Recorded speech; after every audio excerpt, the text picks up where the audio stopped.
A Wellington couple building their dream waterfront home say they're living a nightmare after they were sold an incorrectly marked grade of steel.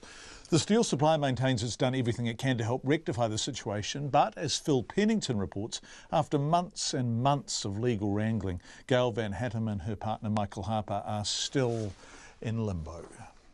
Anyone who builds a house allows for a contingency of time and money, but no one allows a contingency for weak steel. Wellington real estate agent Gail Van Hattem and her partner veteran builder Michael Harper sure wish they had. Well, we decided to come to Lyle Bay on the beach and we managed to buy this property and build this home. And so we couldn't get any closer to the beach if we tried. I mean, it's just, look at it, it's absolutely fabulous. The dream begun in 2014, by 2016 was turning into a nightmare. When we were pouring the second floor, just before we poured it, we realised we had a problem with the steel. So how did you realise that? It was too soft, it was bending too easy. How did you figure that out?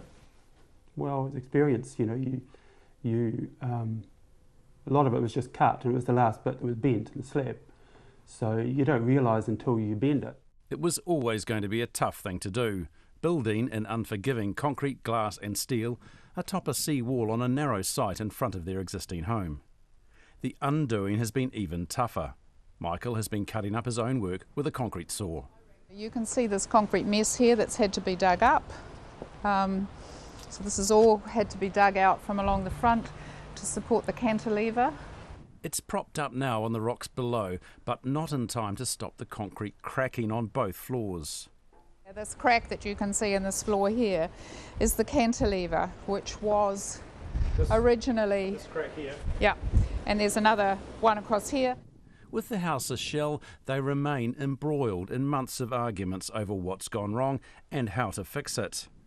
One thing that is wrong is some of the steel reinforcing bar inside the concrete. The supplier, Euro Corporation, last year admitted it sold them 300 grade steel incorrectly marked as 500 seismic grade steel through hardware chain Bunnings. Euro has said its Malaysian factory made a marking mistake during manufacture that affected a tiny amount of rebar. The Commerce Commission is still investigating. But even how much of this weaker steel is in the Lyle Bay floors is disputed, and only demolition and testing could prove that. Builders are responsible for faulty material as well. We have to assure that we are building within the rules, and that includes you're building with code-compliant material. But how are we, you know, when we see a problem, we notify, which I did, but it's still no guarantee. Euro wouldn't go on tape. In a long statement to RNZ, the company says it has taken extraordinary steps to put things right, far beyond any potential legal liability. Bunnings says it and Euro have made several comprehensive offers, and it remains open to settling. The Wellington City Council also says it has tried hard to help. Neither the council nor Bunnings would go on tape. The trouble is, the compromise they're all trying to reach is one that only the homeowners will actually have to live with. Euro says it does not accept that its mistake with the steel is responsible for all the project's issues. And of course, all building projects have issues, but these can be exacerbated by New Zealand's relatively loose controls around building products. Bruce Conn heads up the Building Industry Federation, which represents suppliers. Gail Van Hattem went to see him.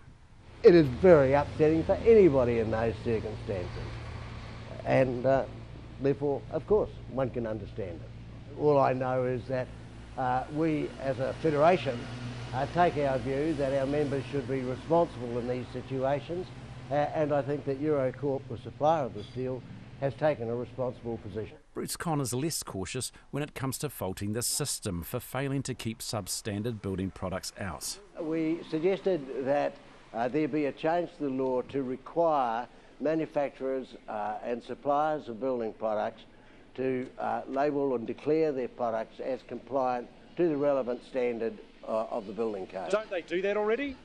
No, they're not required to do so. Most people would think that they do when they're buying a product. And a number do, and some don't. But they're not required to? They're not required to. That sounds like a relatively simple fix. Why are we in this situation? Well, we're in that situation because nobody has bothered to change the law since we drew it to the attention of the authority. The Building Products Assurance System has been found wanting again and again. A new review of that system has just been announced by the Ministry of Business, Innovation and Employment. It did a similar review last year. This resulted in a 3-page document and officials meeting once with Building Minister Nick Smith. An Official Information Act response shows no decisions were taken at that meeting last June, and Dr Smith sought no further advice. The 3-page document says that MB is constrained by a lack of powers to investigate product issues and is at the early stages of understanding problems with building products. Gail Van Hattem and Michael Harper cannot just shrug any of this off. We feel that it's a pretty disgusting regulation that New Zealand has to protect people. You know, Michael and I have probably 55 years of building and real estate experience between us, and to find ourselves in this situation, we just think it's just disgusting. It's disgraceful. Their main engineer says in a statement it's advised them on how to lighten the load on the steel, but hasn't heard back. Their former architect told RNZ he sympathised, but that these were engineering problems. Neither would go on tape. The couple are left with uncertainty, whether a $200,000 2-year court case can succeed, whether anyone will even insure their home, and have arrived at one firm conclusion: that it's riskier to build a house in New Zealand than it should be. Yeah, we just need the public to know that whilst the government and Wellington City Council would like everyone to build houses, it's not that much fun sometimes. And in my job, I would tell anyone now, buy a house, renovate it, change it, do whatever. Do not build. Do not build. I tell people that every day. Do not build. For Checkpoint, Phil Pennington.